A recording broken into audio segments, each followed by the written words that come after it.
we're off. This is the great classic rock debate. I'm Kenny. I'm Paul with zero qualifications. And I'm Steve. And we talk anything and everything classic rock. We try to keep it interesting. We try to have fun. There is no classic rock topic that we will steer away from. We go for everything. So, fellas, this is a pretty big thing.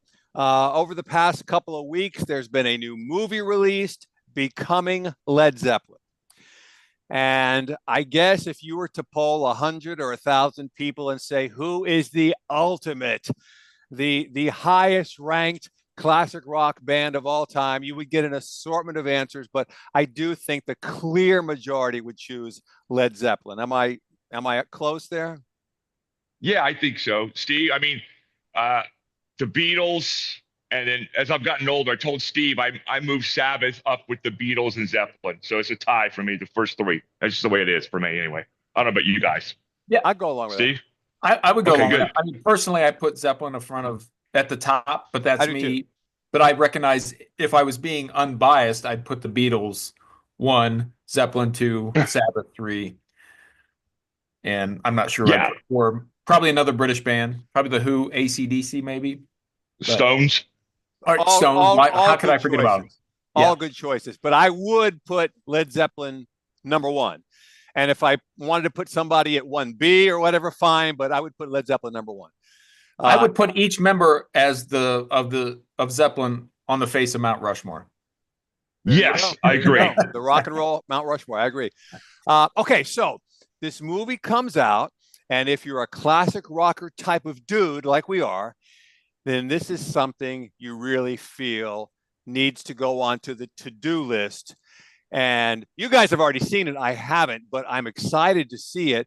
And for me, over the past, 25 or 30 years, every time a movie has come out that told some story pertaining to the history and the timeline and the chronology of rock and roll, I couldn't wait to see it.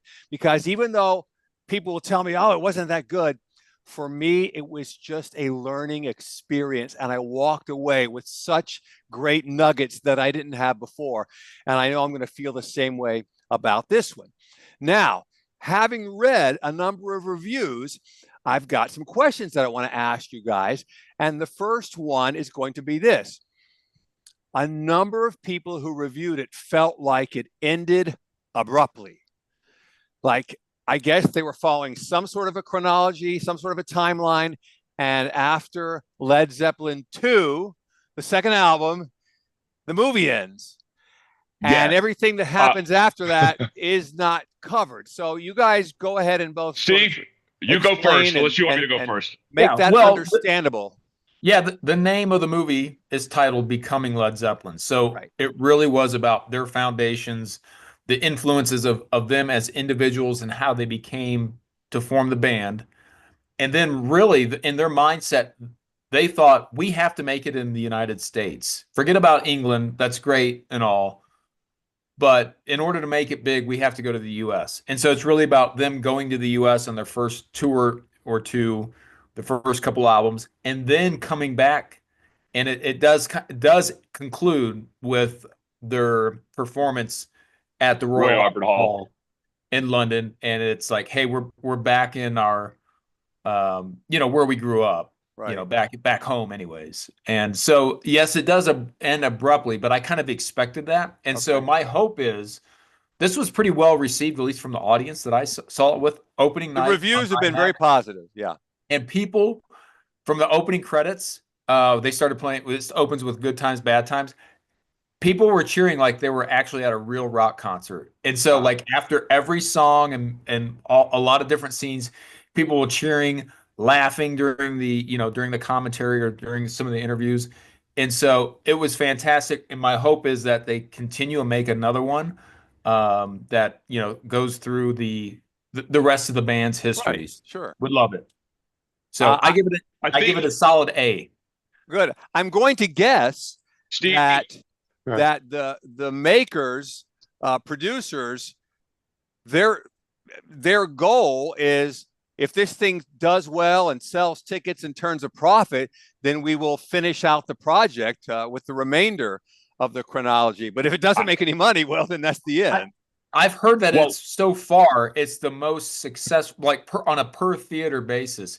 It's made more money than any other music documentary. So there's probably not a whole lot of them out there that's been released in the box office, but it's on a per theater average. It's been performing really well. Okay, great. Steve, knowing what Steve and I know about, I would already say, Steve, you can argue with me. I think they've shot everything they needed to shoot already, all of it. Because what if one of them dies or? Oh yeah, I'm sure. Yeah, this was probably hey, let's release this one. If it does well, we'll release. Right. Because that footage already exists, and they were utilizing audio recordings from Bonham from before which I never heard before. There was a lot of stuff in there. Me as a diehard Led Zeppelin fan, a lot of the stuff I had seen and I own on DVD, but there were probably a good quarter to a third, maybe even a half of footage of things that I had never seen or interviews that I had never seen, and they did do new interviews with the surviving band. Surviving, right? Yeah. Well, they said the interview with I don't think I had ever heard John Bonham say more than 4 words in my life. No, I've heard maybe a 30-second clip from an interview, but that's about the most I've ever heard him speak. So this is I'm like, okay, I know it's Bonham, and they cut back to him. I'm like, oh my God, I have to start to learn what this guy's voice sounds like. So I'm so used to. But you notice that John Paul Jones, he's one of these people that speaks. When he speaks, his teeth don't open. So I love to do this thing, and I was like, I noticed that the whole time he doesn't open his mouth when he talks. It's funny. Interesting. So you get to hear how the. Yeah, but like, go ahead. I think the only time you actually hear Bonham speak is on The Ocean. That's him at the beginning of the, the intro of the song on The Ocean. Yeah, right. Okay. Other than that, I don't think you ever hear his voice on any recording. Right. Well, same for John Paul Jones. but I've heard John Paul Jones interviewed 100 times. Yeah. But not Bonham. So they even say this is a very rare recording of John Bonham, and no one's ever heard it before, and they're right. I have never heard it. I gotta say, I saw it in IMAX, and I'm assuming you saw it in the IMAX too, yes. Paul. But the quality was amazing. Oh my gosh! And even though they cleaned up a lot of the old, 16 millimeter film, got rid of a lot of the scratches, and it just looked so good on the big screen. And the audio system was phenomenal. And like I said, it was, as close as seeing them in a concert that you could in this day and age. So. Right. Okay, and I found myself jumping around like really into it, Steve. Like I've seen this song 6,000 times, but I couldn't help myself. But go ahead, Kenny. I'm sorry. All I was going to say is, so let's discuss it a little bit, assuming that somebody who's watching this hasn't yet seen the movie, and let's talk a little bit about the progression of the movie without giving away too much, but let's do it in such a way that would make it attractive. I mean, we all have decided that this is something we all want to see. You guys have seen it. I want to see it. It's gotten really good reviews. So for any person who watches this, I want them to walk away from it with, you know what, based upon this, now I want to go see the movie. Sure. So let's go back to the start of the movie. These guys are what, teenagers? How early is it? 18, 19 years old. I mean, we're talking about, Jimmy Page is, I think, about 5 years older than everybody else in the band. I think I think when they met or released their first album, I think he was 24 and Robert Plant was 19, and him and Bonham were really good friends because they were in the Band of Joy together. Okay. And so they knew each other outside of that. And obviously John Paul Jones, and they explained this in the movie, and there were some nice things on there, from the formation of Jimmy Page and John Paul Jones working together as studio musicians. Now, hold on, quick question. So you said they worked together and they were in a band? Band of Joy. That was Robert Plant and John Bonham were in a band together. Yeah. Okay. Now, question. So, and were they playing doing a cover? Were they a cover band in bars, or were they playing American Elvis songs? Or no, they were playing blues stuff, and they had some original recordings, if my memory serves me correctly, that they had had played in that documentary and stuff that I had never heard before. Okay. And Same here. it starts with their influences and then talking about, growing up on early 50s kind of rockabilly and blues Right. and, Jump kind of, blues was one of the terms they were using at that late 40s, early 50s yeah, period. Yeah, it was they were really, they were really into the Memphis blues scene at yeah, that there you time. go. There you go. Okay. They were the black artists blew them away. They were showing all the people like Little Right. Richard and these really great artists, and they were Right. Robert Plant just said, "I basically copied them." He said, Really? "He's like, I basically, oh yeah, Yeah. I mean, think about this. If you are a kid, I guess, teenager, living in another country, and on TV, you see Little Richard, you got to be thinking this guy's a space alien, right? Right? No, yes. And the greatest thing about that was, again, the audio recordings of Bonham, him talking about his influences and yes, every one of them, their major influence, and it comes across in the music, was kind of the 50s and 60s uh, black blues artists. And Blues players. Bonham talks about he wanted to be he was just drawn to the drum sound of James Brown. Wow. And yep, same with John Paul Jones. The first Wow. time he heard the bass, he was like, that's all he could hear was the bass coming from Wow. these early rock and roll bands. That's pretty cool. Okay, so now what were the circumstances that led these four guys to all get together and meet up or whatever? well, Well, but go ahead, Steve. well, the great thing about it, I think most people are Oh, familiar with the sorry. Yardbirds. Correct. And so they talk a little bit about Page and his time in the Yardbirds, and it was fascinating because they had footage. Steve, hold on. Let me ask you a question real quick. The Yardbirds were a British rock and roll band in the 60s. And didn't they have sort of like an ever-changing personnel? And virtually every guy who ever played in the Yardbirds was just the most elite guitar Yeah, player or whatever. it was Jeff Beck and Eric Clapton. And Eric Clapton, right. So And Jimmy Page. and Jimmy Page. Right. And Okay. so they played together for a while. I don't know if they were actually if Clapton was in the band at the same time Page was, but Okay. I know they were friends. But ultimately, at the time prior to the Yardbirds, Page was primarily a studio session guy. So was John Paul Jones, and they would No. come and they played on all kinds of records. Okay. I mean, and one of his main gigs, when I'm talking about Jimmy Page, was Muzak. Now, if you don't know what Muzak Yes, is, in the United States, if you go into like a bank and you hear music playing, Right. that's modern day Muzak. There's a company, but at the time it was basically elevator music. Kind of exactly orchestral what it is. stuff. The girl from Ipanema, Right. that kind of stuff. And so he played on that. And then one of these, they talk about in the documentary with his interview that he's just sitting there thinking, I got to be in a band. This is not what I want to do for the rest of my Right. life. And he's in his early 20s, and then he Right. goes out and joins with the Yardbirds. Okay. And eventually, that kind of dissolves. People leave the band, quit. Page becomes the head of the Yardbirds, and then sets out to form his own new band. Okay. And he meets Robert Plant, goes to see him in a nightclub. And then Plant's like, you got to listen to this drummer, Yes, John Bonham, and he kind of reluctantly agrees. And then John Paul Jones calls him up and says, "Hey, I heard you're forming a new band. Do you need a bass player?" And because they knew each other playing, they Right. played with Donovan, Donovan. Yep. Oh, a lot of wow. tracks with Donovan. Wow. Yeah. And so that's kind of how they met each other. And so he had just heard, through the grapevine. Again, this is pre-internet, so everything's word of mouth, taking out advertisements in Right.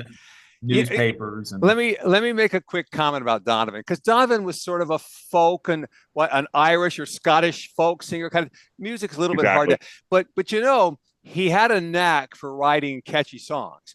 And a lot of them we hear on TV commercials or whatever, Mellow Yellow and all this stuff. But when I heard, this probably goes back to the 90s, I don't know.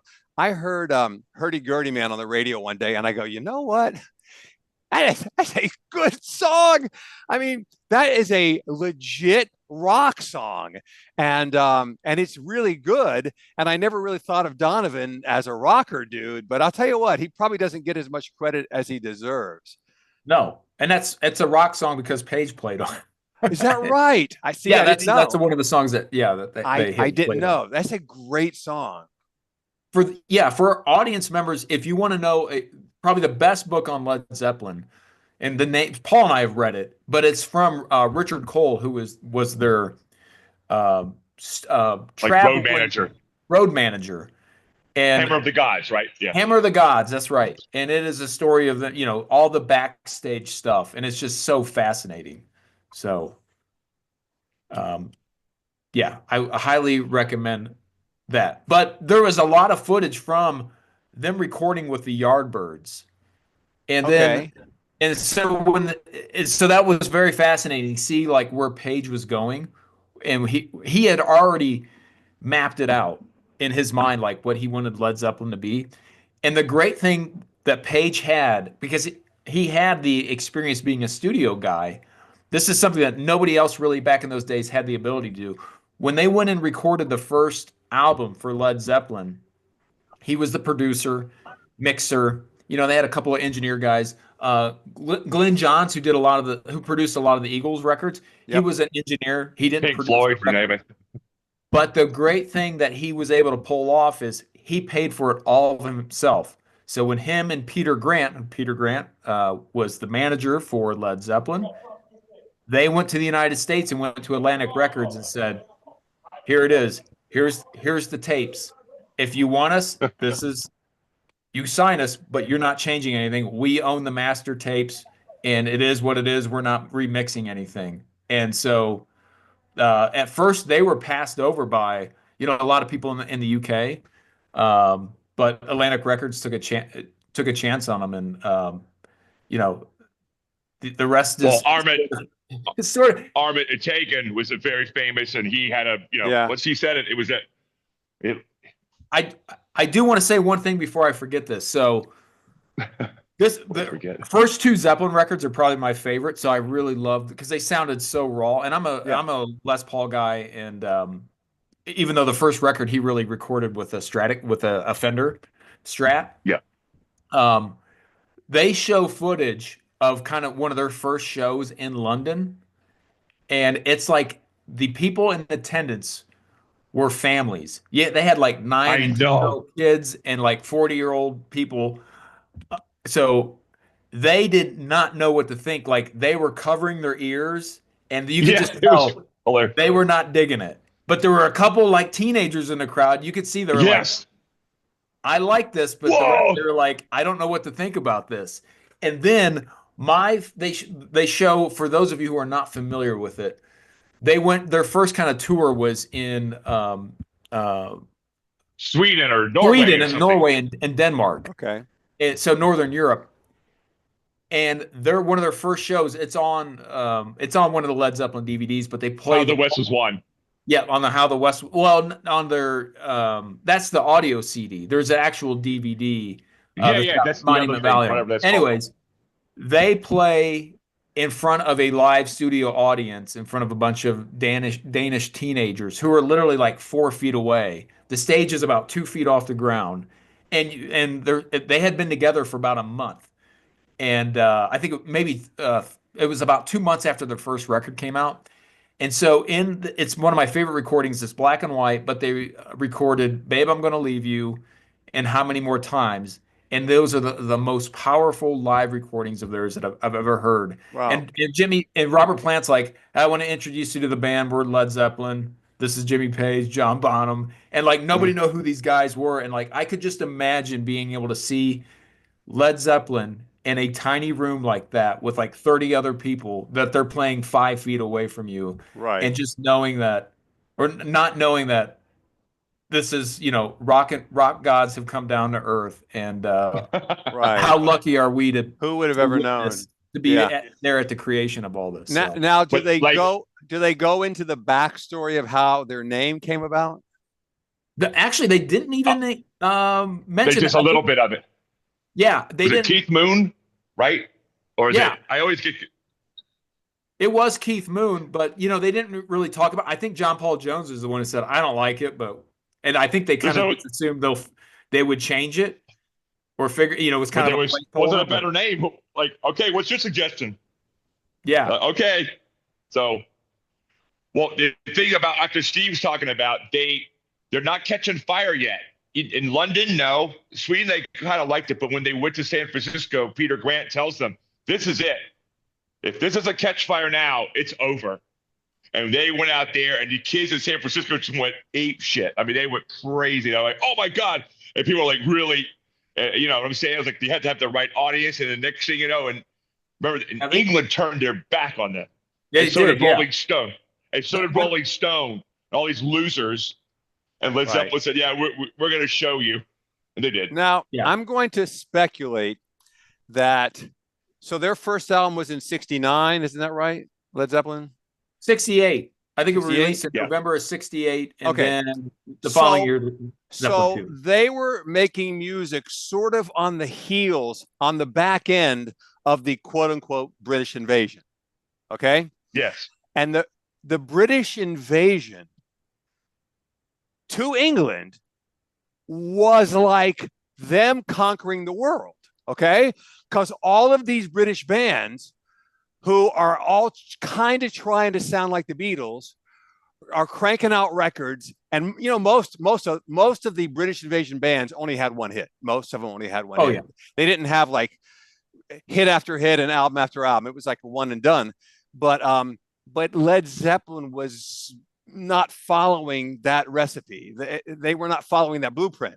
They were doing their own thing and making their own sound. So I guess I can kind of see why the culture in Britain was rejecting that, going, no, you guys are doing it wrong. This Plus, is not what. Yeah, there was one other major thing that they were doing that nobody else was really doing at the time. Page was really insistent upon, we are not doing singles. We are doing album-oriented rock. And he's like, if you want, the stations were like, we're going to play. This was the great thing about the radio back then, is like, they would play, the whole side of an album. DJs had complete liberty to be themselves and play what they wanted to play. Yes. Yep. And so the whole focus was on, creating an actual album. And that is why, you pick up a Led Zeppelin record, there are no bad songs on it. Some are better than others, but there's no filler on any of their albums. Right. And you can't say that. I don't know if there's another band on the face of the earth that you could really say that about. No. And you always have to include that if you look at their resume, clearly singles was not their thing, was not their goal, that was never really a significant part of their plan, because they had very few singles. Yeah. In fact, most people know this. By the time they got to Led Zeppelin 4, they were so sick of the media and people like Rolling Stones giving them bad reviews.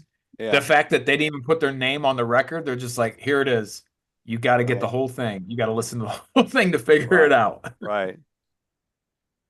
But they didn't cover that in the movie. So it was, again, the first two records, but there were, just so many fascinating things. They had a lot of footage of Page in the studio mixing the album.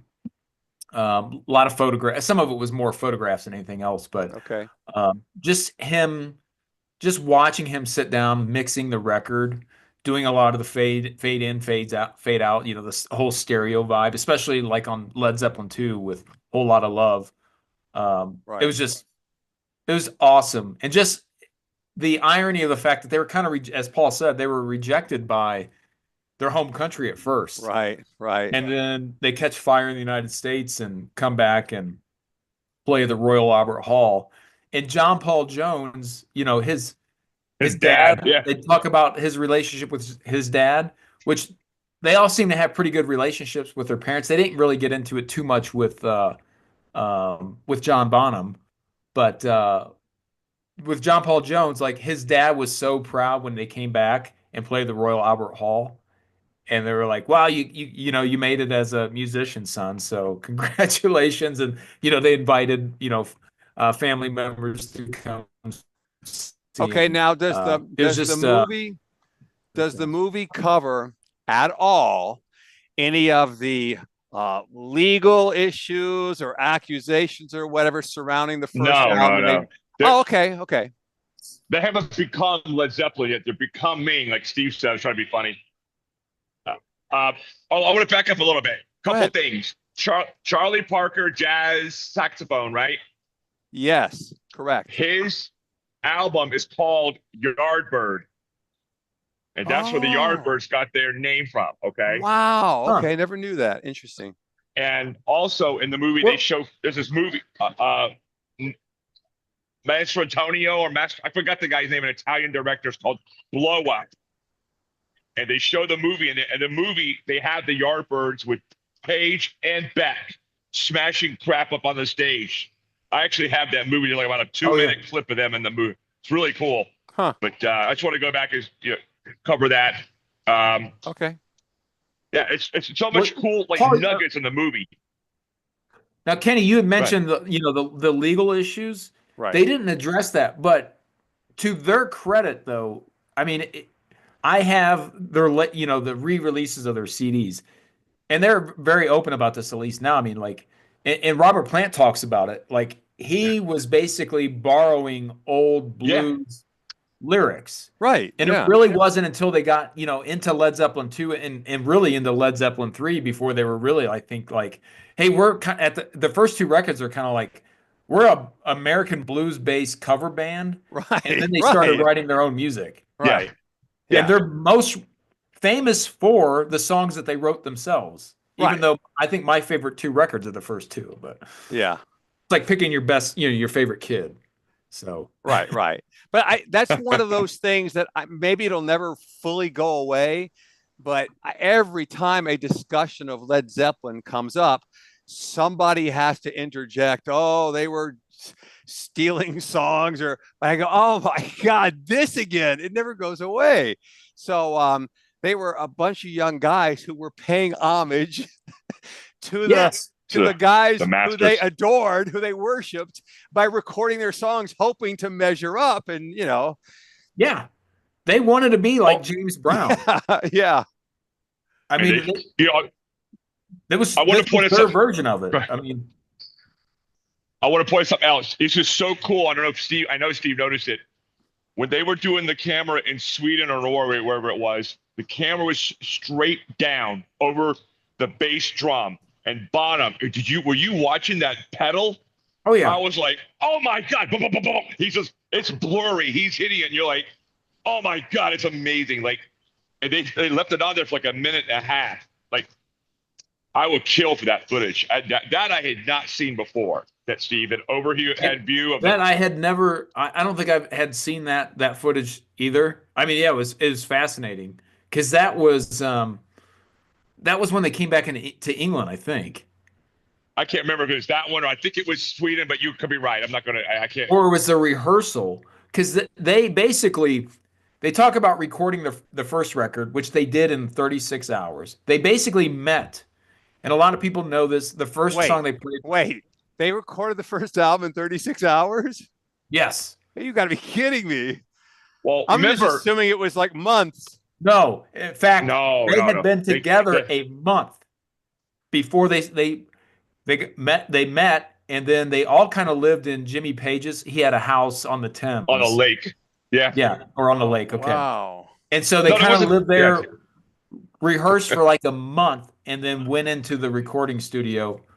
And 36 hours later, and they, people had always questioned if it was really that fast. And this is the part of why we know this is because Jimmy Page paid for it all, and so they get billed by the hour. So right. Yeah. You got the receipts to show that. So, and that's, I think, part of the reason why that first record is so raw too.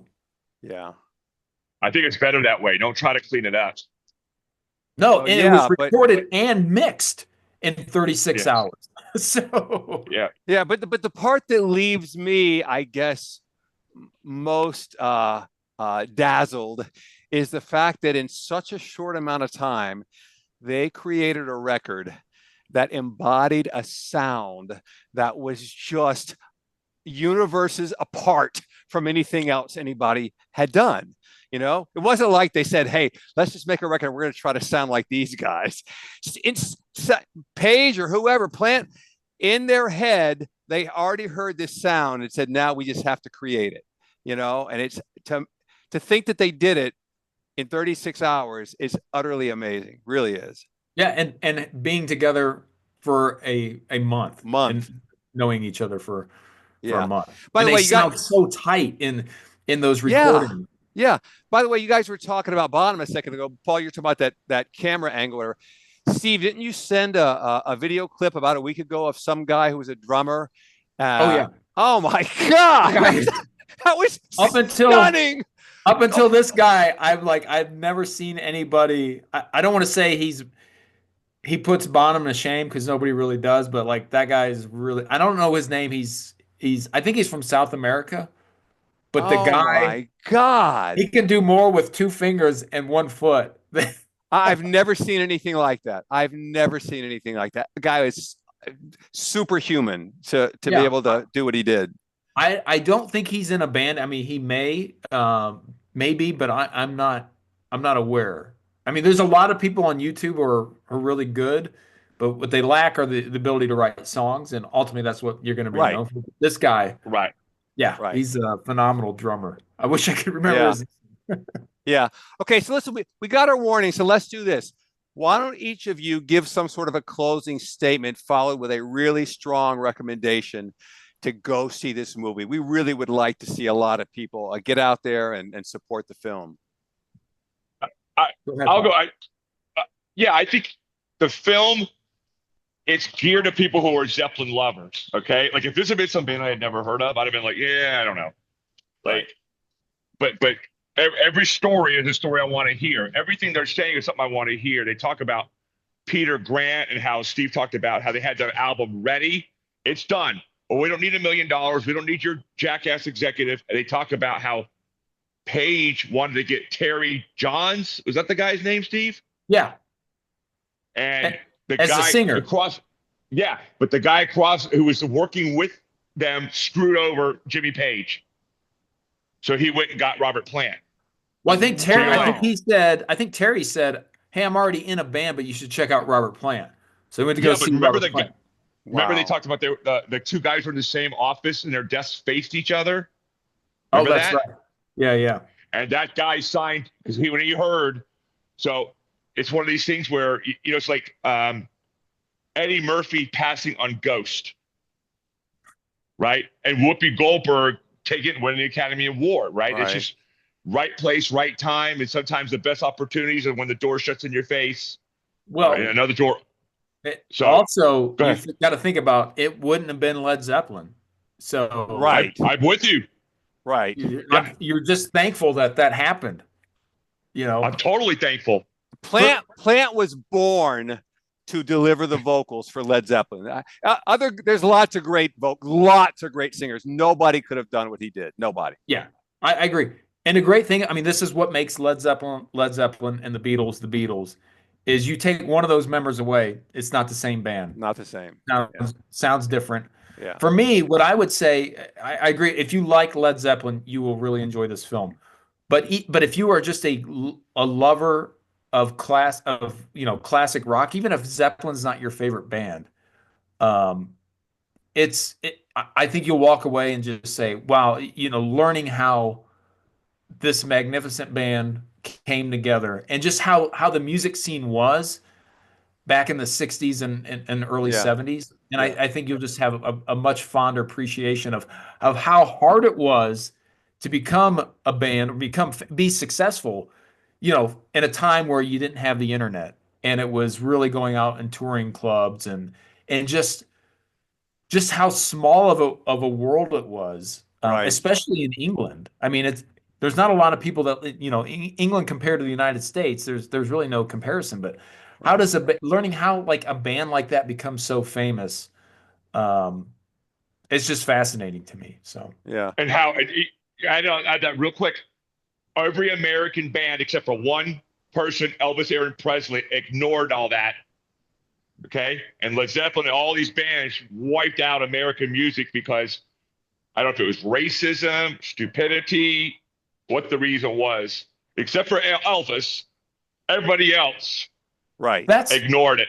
That's the one thing I want to know. Why are in my mind, the greatest classic rock bands, to be honest, of all time, the top 4 or 5, they are all from England. And I don't know what it is. I don't know. I don't know the answer to that. But you have There's the a lot of Beatles, infusion of Stones, styles, I think. Zeppelin, Something, I don't know. The Who, Pink Floyd. Yeah. And I know how you guys feel about Pink Floyd, but I don't listen. I don't spend a lot of time listening to them, but at the same time, their contribution is enormous, immeasurable as far as I'm concerned. And I totally agree. And I appreciate their music more and more as I continue to get older. I told you, I said, let's hear those old songs sometimes. And I go, wow, it strikes me so differently, the complexity of it, than it did when I was younger. You know? But I would say, even if you don't like any of those bands, name an American band who's better than that. Yeah. And I don't think you can. I don't think anybody who's been more commercially successful, or, Zeppelin's always been kind of a cultish band, but a huge cult following. But I just can't think of, honestly, an American band that would be better than any of them. Right. Totally agree. Okay, guys, let's wrap it up. We're just about out of time. Well, listen, any final thoughts? Go ahead and say them now. Otherwise, we're going to say goodbye. Definitely worth going to see. Steve was right. Go see it on IMAX. The sound, the image, it's perfection. Okay. Go see the movie, and also recognize that although they are rock gods, they're not going to be around forever. And some of them are approaching, the late 70s, early 80s. So yes, definitely. Okay, we highly, highly, highly recommend this film, Becoming Led Zeppelin. For now, though, we are the Great Classic Rock Debate. I'm Kenny. I'm Paul. I'm Steve. Yes, and if you're watching